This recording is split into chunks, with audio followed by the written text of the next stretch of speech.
মুক্তিযোদ্ধা আজকে সরকারি দলের বেঞ্চে উপস্থিত, যেটি বিরোধী দলের মধ্যে খুঁজে পাওয়ার কোনো সুযোগ নাই। মাননীয় স্পিকার, সদস্য এক মিনিট 7 এপ্রিল 2026 ত্রয়োদশ জাতীয় সংসদের প্রথম অধিবেশনে ঠিক এরকমভাবে হাস্যরসকর পাচ্য হয়ে ওঠেন একজন সংসদ সদস্য। বন্ধুরা, আপনারা এখন জানতে পারবেন কেন তিনি এরকম পাচ্য হয়ে উঠলেন, তা জানতে পারবেন। তো জাতীয় সংসদের অধিবেশনে কিছু কথা এছাড়া অন্যান্য খবরগুলো জানতে পারবেন আজকের এই ভিডিওর মাধ্যমে। এছাড়া বাকি খবরগুলো দেখতে হলে ভিডিওটা শেষ পর্যন্ত দেখতে থাকুন আপনারা। আজকে ট্রেজারি বেঞ্চে, সরকারি দলের বেঞ্চে আজকে আমাদের আনন্দের বিষয়, বহু মুক্তিযোদ্ধা আমাদের সামনে বসে, জয়নাল আবেদিন ফারুক, আমাদের মনিরুল হক চৌধুরী, আমাদের স্বাস্থ্যমন্ত্রী সাখাওয়াত হোসেন বকুল সহ অ্যাডভোকেট ফজলুর রহমানের মতো প্রথিতযশা স্বনামধন্য মুক্তিযোদ্ধা, আজকে গয়েশ্বরচন্দ্র রায়, ইকবাল হাসান মাহমুদ টুকু সহ অনেক প্রথিতযশা স্বনামধন্য মুক্তিযোদ্ধা আজকে সরকারি দলের বেঞ্চে উপস্থিত, যেটি বিরোধী দলের মধ্যে খুঁজে পাওয়ার কোনো সুযোগ নাই।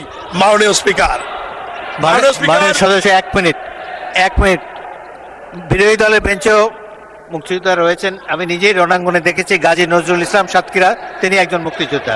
Please continue.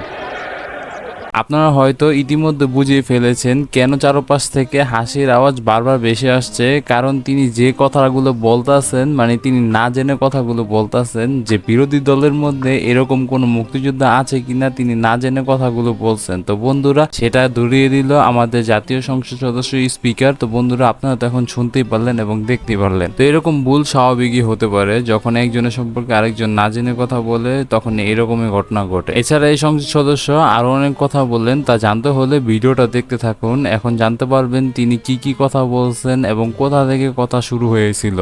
মাননীয় স্পিকার, আপনাকে নিয়োগ, আপনি ওই চেয়ারে বসে আছেন মানে 1971 বসে আছে। আপনি হচ্ছে বীর মুক্তিযোদ্ধা, বীর বিক্রম। আপনাকে দেখলেই অনেকের ভালো লাগবে, অনেকের হয়তো ভালো লাগবে না, কিন্তু আপনি 1971 সালকে রিপ্রেজেন্টেটিভ করছেন এই মহান সংসদে দাঁড়িয়ে।